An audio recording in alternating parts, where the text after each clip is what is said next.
नमस्कार मित्रांनो, आई वरती मी आपलं मनापासून स्वागत करतो.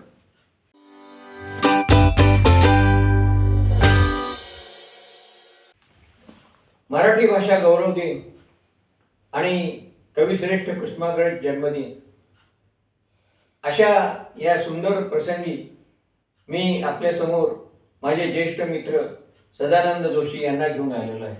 सदानंदजी, मी आपलं स्वागत करतो. धन्यवाद.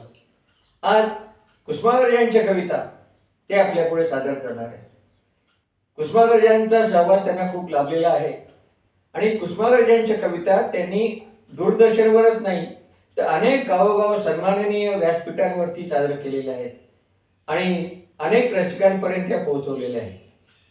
सदानंद जोशी हे नाशिकमध्ये तर सर्वांनाच माहीत आहे, महाराष्ट्रातीलही अनेकांना माहीत आहे. कारण टिळक आणि आगरकर ही जी मालिका राजदत्त यांनी दिग्दर्शित केली होती त्याच्यामध्ये आगरकरांची भूमिका त्यांनी केली होती, ती अतिशय गाजली होती.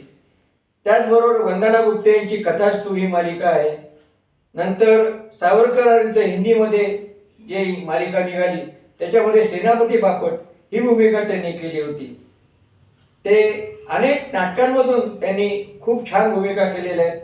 वाणगी दाखल सांगायचं तर लेकुळे उदंड झाली चे 50 प्रयोग त्यांनी केले, संध्या छायाचे 25 प्रयोग केले, शांतेचं कार्ट चालू आहे त्याचेही अनेक प्रयोग झालेले आहेत आणि उत्तम निवेदन करणारे मुलाखतकार आणि त्याचबरोबर या ठिकाणी अनेक संस्थांशी निगडीत असलेले सदानंद जोशी स्टेट बँकेमधून सेवानिवृत्त झालेले आहेत. परंतु कवितेवरती नितांत प्रेम असल्यामुळे त्यांना मी आज मुद्दाम बोलवले. त्यांच्या कविता मी अनेकदा ऐकलेल्या आहेत, त्या सर्व रसिकांपुढे याव्यात अशी माझी इच्छा होती. सदानंदजी, कुसुमाग्रजांना आपण दोघांनी खूप छान जवळ पाहिलेलं आहे, ऐकलेलं आहे, त्यांचा सहवास आपल्याला लाभलेला आहे. ही आपली खूप छान अशी भाग्याची गोष्ट, अलौकिक गोष्ट म्हणावी लागेल आपल्या आयुष्यातली. आणि तात्यांना पाहणं ऐकणं ही फार मोलाची गोष्ट होती. आज तात्यांचा जन्मदिन, त्या निमित्ताने आपण तात्यांच्या काही कविता रसिकांना ऐकाव्यात. आपण अतिशय सुंदर त्या कविता म्हणतात. मित्रांनो, या कविता ते इतके छान म्हणतात तर हा व्हिडिओ आपण पूर्णपणे बघा, तरच तुम्हाला तात्यांच्या या कवितांचा निश्चित आनंद मिळेल आणि तात्यांना खऱ्या अर्थाने तुम्ही आदरांजली वाहिली असं होईल. सदानंदजी, आता आपण सुरू करूया. मी प्रांजलपणे सांगतो, मी कविता सादर करण्याचा प्रयत्न करतो आहे. त्या चांगल्या का कशा होतात हे तुम्ही ठरवायचं आहे. नरेश, जे अनेक वर्ष आमचा सहवास आहे ते माझ्या कविता ऐकत आलेले आहेत तेव्हा, आणि तात्यांचं वैशिष्ट्य असं होतं की त्यांच्यातलं जे माणूस पण होतं, साधेपण होतं, ते त्यांच्या काव्यात उतरलेलं आहे. विशाखापर्यंत ते छंदोबद्ध कविता होत्या. हो, बरोबर. आणि त्याच्यानंतर त्यांच्या कवितेत नाट्य आणि नाटकात कविता यायला लागली. बरोबर. हे आपल्याला लक्षात येते. तर मी, मला वाटतं सुरुवात करायला हरकत नाही. आणि माणूस म्हणूनच कुठलाही कलावंत आधी श्रेष्ठ पाहिजे. अगदीच. तर त्याच्या कलेला लोक उचलून टाकतात. ऐकवा, सुरुवात कोणत्या कवितेने करताय? तात्यासाहेब म्हणतात तेच करतोय. वा, ऐकवा. विजयासाठी कविता माझी कधीच नव्हती. वा. विजयासाठी कविता माझी कधीच नव्हती, म्हणून नव्हती भीती तिजला पराजयाची. सुंदर. जन्मासाठी हटून केव्हा नव्हती बसली, जन्मासाठी हटून केव्हा नव्हती बसली, म्हणून नाही खंत ही तिजला मरावयाची. विजयासाठी कविता माझी कधीच नव्हती. हे प्रत्येक कवीने लक्षात घेतलं तर तो नेहमी आनंदी राहील. याचक कवितेचं नाव. वा. असा याचक, असा याचक ज्याच्या हातातील कटोरा कशानेच भरत नव्हता. नृपाळांनी टाकली सिंहासने, कुबेरांनी टाकली सुवर्णांची भांडारे, तरीही तो रीताच. पंडितांनी शब्द टाकले, पंडितांनी शब्द टाकले, पुरोहितांनी धर्म टाकले, साधूंनी सत्व टाकले, वीरांनी कर्म टाकले, तरीही तो रीताच. मग याचकाला एका भिकारणीच्या दाराशी, तिथे ती उघड्या स्तनाने पाजित होती आपल्या पोराला. याचक म्हणाला, माई भीक वाढ. भिकारणीने पोर बाजूला सारले आणि स्तनावर पान्हाळलेले दुधाचे 2 थेंब त्याच्या कटोऱ्यात टाकले. कटोरा भरून गेला. शिगोशीग अथांग समुद्रासारखा. आता तो याचक दाता होऊन त्या दुधाचे वाटप करतो आहे दारोदार सर्वांनाच. म्हणूनच इतके सारे होत असून माणसाची जात अद्यापही जिवंत आहे. हो. माणसाची जात अद्यापही जिवंत आहे. खरोखर अंगावर शहारे येत होते ही कविता ऐकताना. फार सुंदर. विलक्षण सुंदर कविता. आणि हे पंडितांनी शब्द, पुरोहितांनी धर्म, साधूंनी सत्व, वीरांनी कर्म. हो. जरा त्यांच्या जाणीवा इतक्या समृद्ध होत्या, खरं सांगतो की त्यांना रस्त्यावर जे अगदी गोरगरीब मंडळी होती त्यांच्याबद्दल सुद्धा करुणा होती.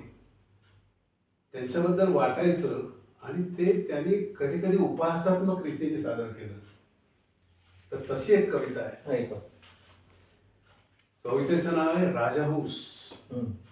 पावसाने तुडुंबलेल्या खड्ड्यात झोपडपट्टीतील एक मूल वाहून गेले, बुडून गेले. पावसाने तुडुंबलेल्या खड्ड्यात झोपडपट्टीतील एक मूल वाहून गेले, बुडून गेले. बुडू द्या. अहो मूल बुडाले म्हणून सचिवालय, 5 ताऱ्यांचे ताजमहाल अथवा ब्रेबॉर्न स्टेडियम बुडाले नाही.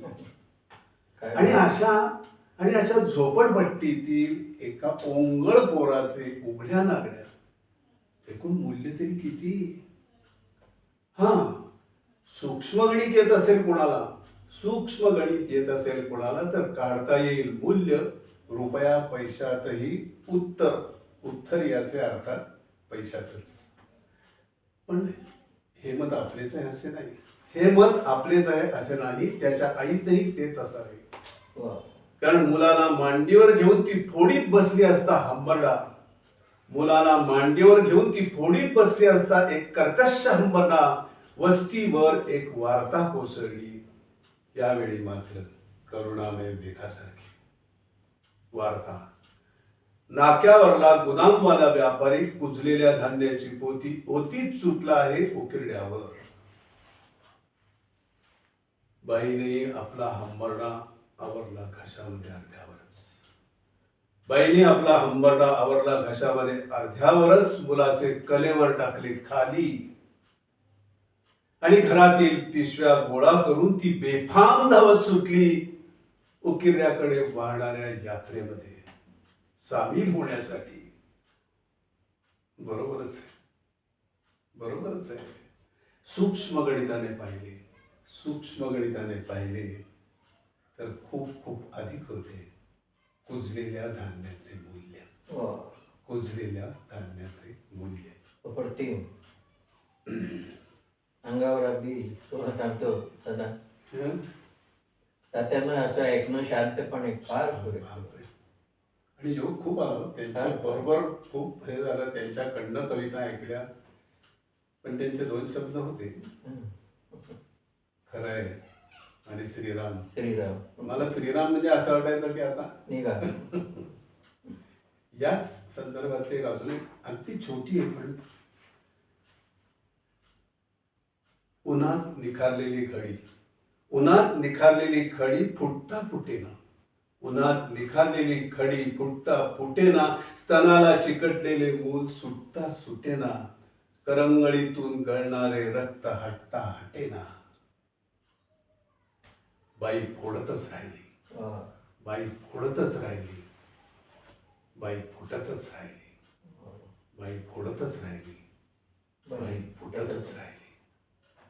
काय 4 ओळीमध्ये त्यांनी इतकं सुंदर म्हणजे काय सामाजिक भान होतं यांना. विलक्षण आणि मानवता अंतर्बाह्य त्यांची. आणि आता हा उपहास बघा पुढच्या कवितेचं नाव मला वाटतं कवितेचं नाव नाही सांगितलं तर चालेल नाही का. ती आदिवासी म्हातारी प्राणांतिक भयानं धडपडत डोंगराच्या कडेला गेली आणि चिकटून उभी राहिली पालीसारखी खडकाला. ती आदिवासी म्हातारी प्राणांतिक भयानं धडपडत डोंगराच्या कडेला गेली आणि चिकटून उभी राहिली पालीसारखी खडकाला. उघडी वागडी. हजार सुरकुत्यांच्या कातडीत कोंबलेली हाडांची जीर्णाकृती. मी मी क्षणभर आदिवासी झालो आणि तिच्याकडे पाहिलं. मी क्षणभर आदिवासी झालो आणि तिच्याकडे पाहिलं. अहो आश्चर्य, तिच्या एका थानाच्या गाठोळीवरून लोंबत होतं आपलं पार्लमेंट. तिच्या एका थानाच्या गाठोळीवरून लोंबत होतं आपलं पार्लमेंट आणि दुसऱ्या गाठोळीवरून लोंबत होतं आणि दुसऱ्या गाठोळीवरून लोंबत होतं आमचं साहित्य संमेलन. आमचं साहित्य संमेलन. वा. जरा वेगळ्या याच्यात जाऊ थोडा. हा चालेल. मध्यरात्र उलटल्यावर शहरातील 5 पुतळे एका चौथऱ्यावर बसले आणि टिप घालू लागले. हा सुंदर प्रत्येक. मध्यरात्र उलटल्यावर शहरातील 5 पुतळे एका चौथऱ्यावर बसले आणि टिप गाळू लागले. ज्योतिबा म्हणाले, शेवटी मी झालो फक्त माळ्यांचा. ज्योतिबा म्हणाले, मी झालो फक्त माळ्यांचा. शिवाजीराजे म्हणाले, मी फक्त मराठ्यांचा. आंबेडकर म्हणाले, मी फक्त बौद्धांचा. तर टिळक उद्गारले, मी तर फक्त चित्तपावन ब्राह्मणांचा.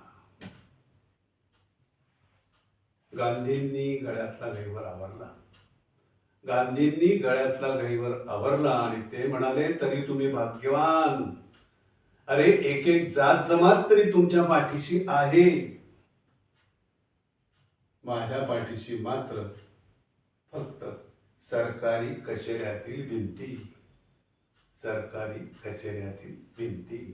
इतक्या सुंदर कविता सुचणं अलौकिक प्रतिभाच आहे. कुठला कुठला विषय तरी इतका छान घेतलेला आहे. हे थेट लोकांपर्यंत पोहोचतंय.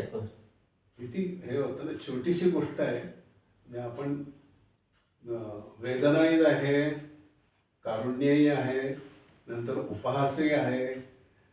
आता डॉक्टर लागू एकदा म्हणाले होते, तुम्हाला आठवत असेल तर, देवाला रिटायर करा. त्याच्यावर ही कविता आहे. परमेश्वर तसा रिटायर झालाच आहे. परमेश्वर तसा रिटायर झालाच आहे. आज झाला नसेल तर उद्या होणार आहे. पण वयाची 60 ओलांडली म्हणून नव्हे. काय नाव? परमेश्वर. हे म्हणजे परमेश्वर. परवा मला तो दिसला रेव्हेन्यूच्या कचेरीत पेन्शनसाठी जन्मतारखेचा दाखला मागताना. आणि कारकून त्याला पुन्हा पुन्हा सांगत होता, तुझ्या जन्माची नोंद येथे नाही. तुझा जन्मसन कोणता? मला माहित नाही, तो उत्तरला. बरं, इतर कोणालाच माहित नाही. बरं, अरे तुझ्या आईबापांना तरी? मला आईबाप नाहीत. अरे मग तू काय झाडासारखा जमिनीतून उगवला? नाही, मी कोणातून उगवले नाही, माझ्यातूनच सारे उगवले आहे. म्हणजे तू फॉरेस्टर आहेस. मी सर्वच खात्यात आहे. आश्चर्य. तुझं वय मला मोजता येणार नाही, पण तुला पैसे पडतील. हो, मग इथे 100च्या 10 नोटा ठेवा, मगच दाखला मिळेल. माझ्याकडे पैसे नाही तर मग कुठून तरी आणा. कोणाकडून? तुझे असंख्य भक्त आहेत, ते माझ्याकडे मागणारे आहेत. मी त्यांच्याकडे मागत नाही. बरं, तुझी जात म्हणजे सवर्ण की शेका का भटक्या विमुक्त? भटक्या विमुक्त. धर्म? मला धर्म नाही. अच्छा, म्हणजे आमच्या धर्मातील लोकशाही सारखं. हे बरं आहे तुझं. बरं ठीक आहे, निदान कोणाचं सर्टिफिकेट वगैरे आणा. कशाबद्दल? मी तुम्हाला ओळखतो असं. एखादा गॅझेटेड ऑफिसर मला माझी ओळख नाही. मग गावातल्या एखाद्या मोठ्या माणसाचं तरी आणा सर्टिफिकेट. असं कोण आहे? तुम्ही त्या डॉक्टरांकडे जा, ते देतील. अहो पण मला काहीही झालेलं नाहीये. अहो ते डॉक्टर प्रसिद्ध नट आहेत. ओ अच्छा, हम्म. त्यांनी तर मला रिटायर होण्याचा आदेश दिला. बरोबर, मग तेच सर्टिफिकेट देतील, कारण त्यांचीच मागणी आहे ती. वा वा. गाभारा हम्म.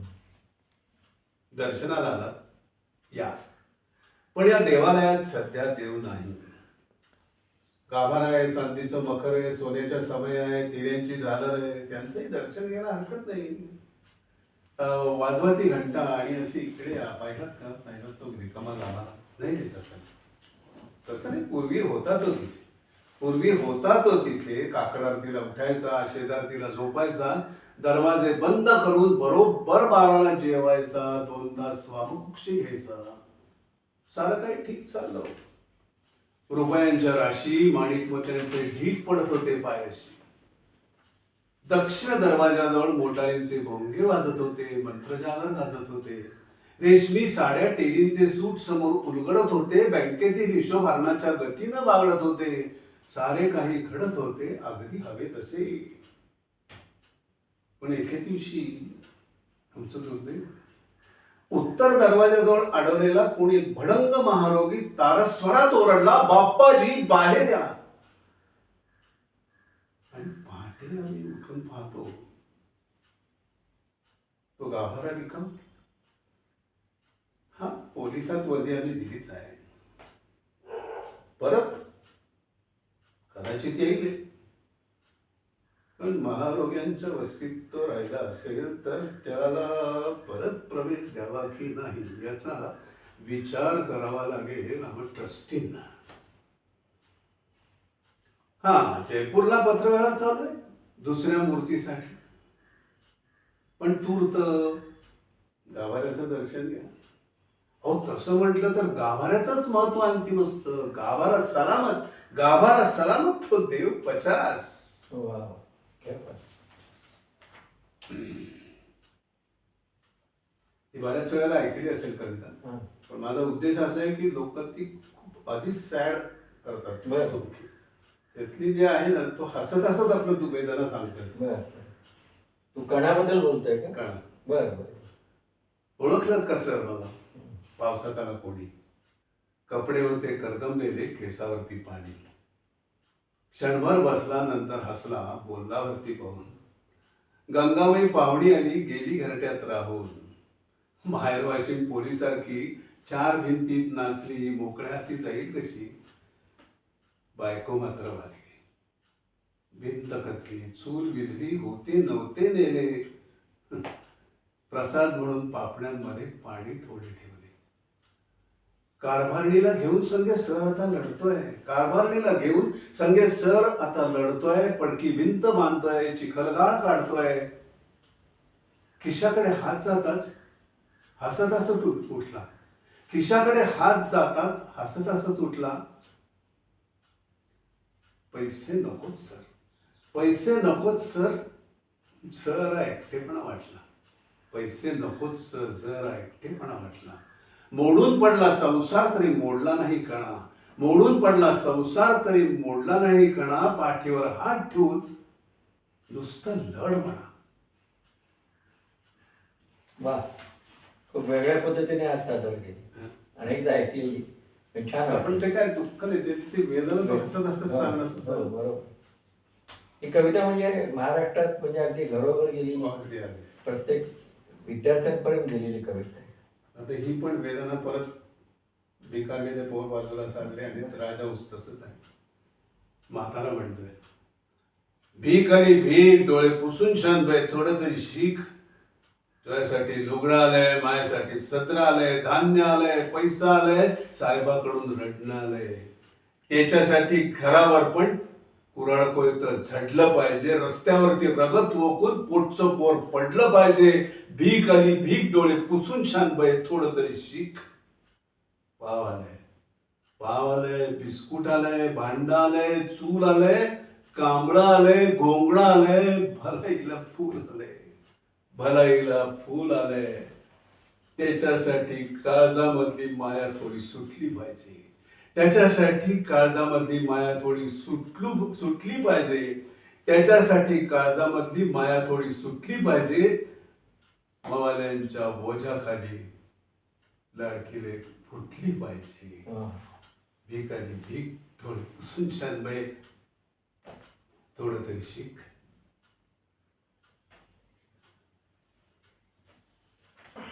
थोडं प्रेमावर जाऊ आता. हो घ्या ना, त्यांच्या त्या प्रेमाच्या कविता 2-3 छान आहेत. आल्या आल्या म्हणतेस आता पुन्हा कधी जाणार नाही. आल्या आल्या म्हणतेस आता पुन्हा कधी जाणार नाही. जाता जाता म्हणतेस आता पुन्हा कधी येणार नाही. येणं जाणं कुणास ठाऊक घडेल कसं. येणं जाणं कुणास ठाऊक घडेल कसं. वाऱ्यावरती तरंगणारी सारीच पिसं. वा नसतानाही भरपूर असतेस. वा वा. नसतानाही भरपूर असतेस. एवढंच तुला कळणार नाही. नसतानाही भरपूर असतेस. एवढंच तुला कळणार नाही. अच्छा.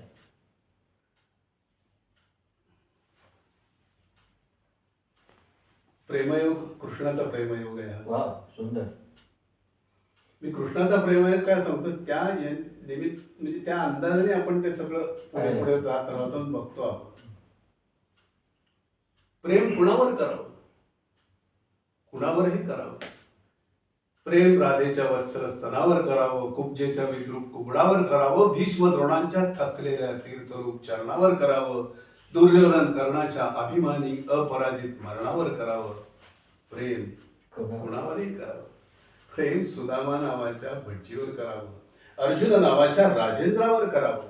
बासरीतून पाझरणाऱ्या सप्त स्वरांच्या चांदण्यावर करावं. आणि यमुनेचा डोह जहरून टाकणाऱ्या कालियाच्या फण्यावरही करावं. प्रेम कुणावरही करावं. प्रेम रुक्मिणीच्या लालस ओठांवर करावं. वक्रतुंडाच्या हास्यास्पद पोटावर करावं. गायीच्या नेत्रातील अथांग कारुण्यावर करावं. आणि मोराच्या पिसाऱ्यातील अद्भुत लावण्यावर करावं. प्रेम काळजाच्या नात्यावर करावं आणि खड्गाच्या पात्यावरही करावं. प्रेम खुणावरही करावं. प्रेम गोपींच्या मादक लीलांवर करावं. पेंद्याच्या बोबड्या बोलांवर करावं. यशोदेच्या दुधावर, देवकीच्या आसवांवर. प्रेम बलरामाच्या खांद्यावरील नांगराच्या फाळावर करावं आणि कंसाच्या काळजातील द्वेषाच्या जाळावर करावं. ज्याला तारायचं त्याच्यावर तर करावंच. ज्याला तारायचं त्याच्यावर तर करावंच. पण ज्याला मारायचं त्याच्यावरही करावं. प्रेम कुणावरही करावं. प्रेम प्रेम योगावर करावं. प्रेम योगावर करावं. भोगावर करावं. आणि त्याहूनही अधिक त्यागावर करावं.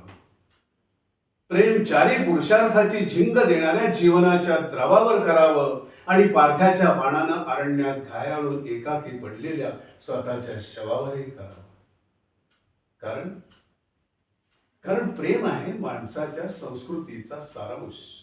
कारण प्रेम आहे माणसाच्या संस्कृतीचा सारांश. त्याच्या इतिहासाचा निष्कर्ष आणि भविष्यकालातील त्याच्या अभ्युदयाची आशा. एकमेव एकमेव. वा. काय कुसुमाग्रजांना इतक्या वेळा वंदन केलं तरी कमीच पडते. काय म्हणजे इतकी श्रेष्ठ प्रतिभा. आणि हे कुसुमाग्रजच लिहून हो हो अगदीच अगदीच. कसा कृष्णाचा प्रेम कशा कशा प्रकाराने जातोय मला. वा. काय व्हायचं आम्ही ते कार्यक्रम करायचो आणि मी काळ सखे गळ्यातील असा बसलेलो आहे. ती निघून गेली आहे आणि मग आमचा मित्र यायचा असं नाही. पुरे झाले पुरे झाले चंद्र सूर्य. पुरे झाल्या तारा. पुरे झाले नदी नाले. पुरे झाल्या वारा. पुरे झाले नदी नाले. पुरे झाला वारा. अरे अरे मोरासारखा छाती काढून उभा राहा. जारासारखा नजरेत नजर बांधून पहा. सांग तिला तुझ्या मिठीत स्वर्ग आहे सारा. पुरे झाले चंद्र सूर्य. पुरे झाल्या तारा. शेवाळलेले शब्द आणि यमकछंद करतील काय. शेवाळलेले शब्द आणि यमकछंद करतील काय. डांबरी सडकेवरती श्रावण इंद्रधनू बांधील काय. उन्हाळ्यातल्या ढगासारखा हवेत राहशील फिरत, उन्हाळ्यातल्या ढगासारखा हवेत राहशील फिरत, जास्तीत जास्त 12 महिने बाई बसेल जुळत. नंतर तुला लगीन चिठ्ठी आल्याशिवाय राहील काय? म्हणून म्हणतो जागा हो जाण्यापूर्वी वेळ. म्हणून म्हणतो जागा हो जाण्यापूर्वी वेळ. प्रेम नाही अक्षरांच्या भातुकलीचा खेळ. प्रेम म्हणजे वणवा होऊन जाळत जाणं. प्रेम म्हणजे जंगल होऊन जळत राहणं.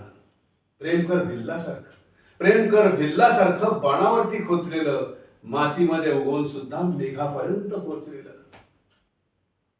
शब्दांच्या धुक्यामध्ये अडकू नकोस, शब्दांच्या धुक्यामध्ये अडकू नकोस. बुरजावरती झेंड्यासारखा फडकू नकोस. उधळून दे तुफान सगळं काळजामध्ये साचलेलं. प्रेम कर भिल्लासारखं बाणावरती पोचलेलं, मातीमध्ये उगवून सुद्धा मेघापर्यंत पोचलेलं. आता जी या दोन्ही कविता आता तू म्हटल्या त्या प्रेम कविता जर सगळ्या एकत्र केल्या तर त्यातल्या या दोन्ही कविता सगळ्यात श्रेष्ठ ठरतात फारच फारच श्रेष्ठ आहे. प्रेमावरची. अगदीच. आणि किती छानपणे समजावून जाईल. मात्र यात एक बाल साधी गोष्ट, बाबा लवकर सांगून टाक आय लव्ह यू. तर त्यांचे म्हणजे किती माणूस आत असतो. छोट्याशा कवितेतनं तात्या दिसले ते.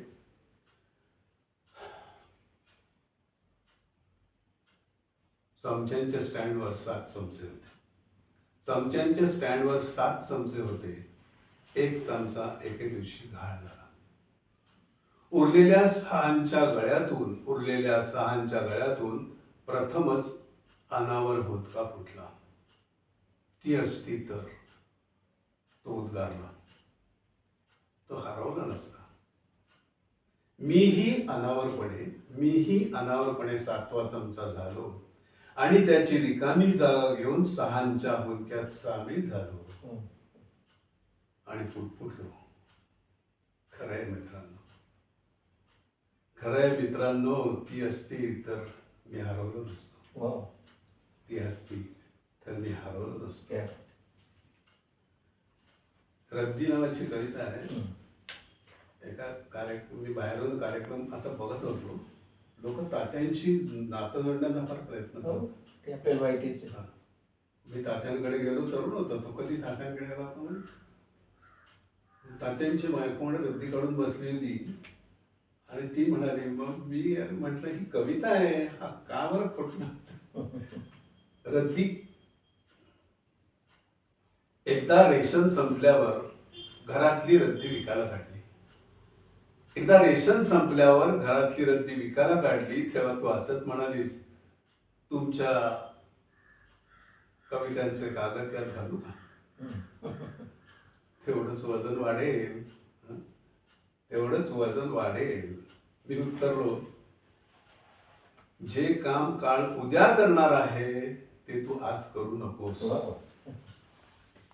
तुझ्या डोळ्यात अनपेक्षित आसवत तरंगली आणि तू म्हणालीस, मी तर नाहीच, पण काळही ते करणार नाही. वाव. काळही ते करणार नाही.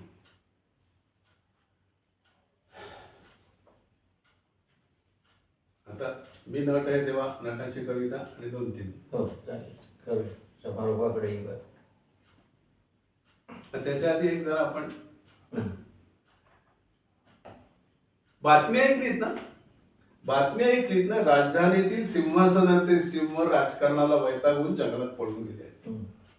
बातमी ऐकलीत ना. राजधानीतील सिंहासनाचे सिंह राजकारणाला वैतागून जंगलात पळून गेले आहेत आणि आता शोध जारी आहे अन्य प्राण्यांचा. तसे अर्जदार खूपच आहेत, पण कुंभाराच्या सेवेला विटलेले 2 जण मोठ्या आत्मविश्वासानं सांगतायत, फक्त आम्हीच. कारण वृत्तपत्रांचे अंक त्यातील अग्रलेखांसह चावून गिळण्याची आणि पचवण्याची हिंमत फक्त आमच्यातच आहे. वाव. फार मार्मिक. नट. नांदीनंतर पडदा उघडला तेव्हा मी तुडुंब भरलेला होतो. नांदीनंतर पडदा उघडला तेव्हा मी तुडुंब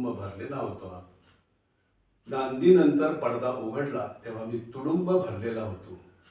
हजारो रंगीबेरंगी शब्दांनी शरीरभर रोरावणाऱ्या असंख्य आविर्भावांनी, भीतींनी, आशांनी, अपेक्षांनी आता आता भरतवाक्य संपल्यावर सर्व प्रेक्षालय रिते झाले आहे.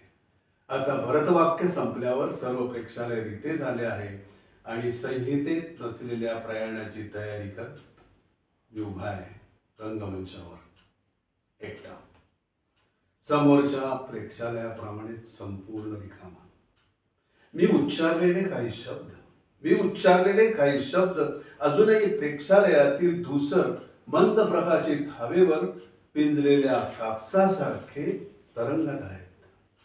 माझे काही आविर्भाव रिकाम्या खुर्च्यांच्या हाताने बिलगून बसले आहेत. मी निर्माण केलेले हर्ष विमर्शाचे क्षण पावसाने फांद्यावर ठेवलेल्या थेंबांसारखे भिंतीच्या कोपऱ्यावर थरथरत आहेत. असूनही हा एक दिलासा माझ्या रितेपणाला. नाटक संपल्याची खंत ती आहेच. नाटक नव्हे, 3 तासांचं एक अर्करूप अस्तित्व संपलं आहे. नाटक नव्हे, 3 तासांचं एक अर्करूप अस्तित्व संपले आहे. पण संपले आहे ते फक्त इथे माझ्याजवळ. माझ्या अस्तित्वाच्या कणिका घेऊन 1000 प्रेक्षक घरी गेले आहेत. मी एक होतो, तो अंशाने हजारांच्या जीवनात, कदाचित स्मरणातही वाटला गेला आहे. मला वाटतं आता आपण वेळेची मर्यादा लक्षात घेऊन सदानंदजी, तुमची कायम तुम्हाला वंशवर मिळालेली ती कविता आहे, प्रयत्न करतो ती आपण समारोपात घेऊया. आणि शेवटचं त्यानंतर फक्त प्रार्थना. हा चालेल, ती घ्या आणि ही शेवटची. ओतीत विखारी वातावरणी आग, हा वळसे घालीत आला मंत्र नाग, मधुनीस उभारी फणा करी फुत्कार, ये ज्वालामुखीला काय अचानक जाग. कधी लवचिक पाते खड्गाचे लवलवते, कधी वज्र थरेवर गगनातून कडकडते, कधी गर्भरेशमी पोत मध्ये जरतार, प्रमदेचे मालक वस्त्र जणू सळसळते. मार्गावर याच्या लवत तृणाची पाती, पर्णांवर सुमने मोडून माना पडती, थरथरती झुडपे हादरती नववेली, जग गुलाम सारे या सम्राटा पुढती. चालला पुढे तो काय ऐट आनंद, अग्नीचा होहळ होहळ तो जणू मंद, टाकली यमाने कट्यारवा कनकाची, चालली बळींचा वेद घेत ही धुंद. वा तांडव करता सोम प्राशुनी खाली, रक्तात नाहली शिरमुंडावळ भाली, थयथया नाचता नरड्यांवर प्रेतांच्या, ते कंकण निखळून पडले भूवर खाली. चालला पुढे तो लचकत मुरडत मान, अवतरे मूर्तिमान मल्हारा तिलतान, चांचल्य विजयसे दर्याचे गांभीर्य, चालला मृत्यूचा मान करीस महान. हा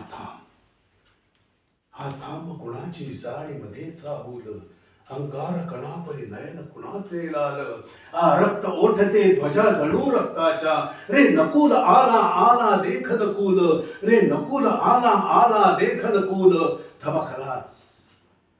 थबकलाच जागी सर्प घालुनी वळसा, रिपू समोर येता सोडून अन आडोसा, भूमी समारुनी मागे तीव्र तडाखा, घे फणा उभारुनी मरणाचा कानोसा.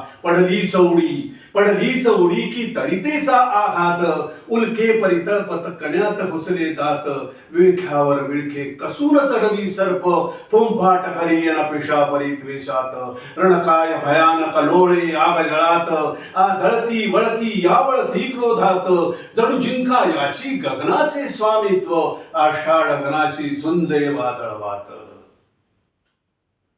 क्षणी धुळीत गेली वाहत ती विषधार, शतखंडित झाले ते गर्वोन्नत उर, विच्छिन्न तनूतुनी उपसुनी काढुनी दात, वाऱ्यापरी गेला नकुलवनातुनी दूर, वाऱ्यापरी गेला नकुलवनातुनी दूर. संग्राम सरे रक्ताचे ओघळ जाती, आनंदे नाती त्यात तृणाची भाती, पिंजून कापसा परी पडे तो नाग, ते खंड गिळाया चमले कीटक भोवती, ते खंड गिळाया चमले कीटक भोवती.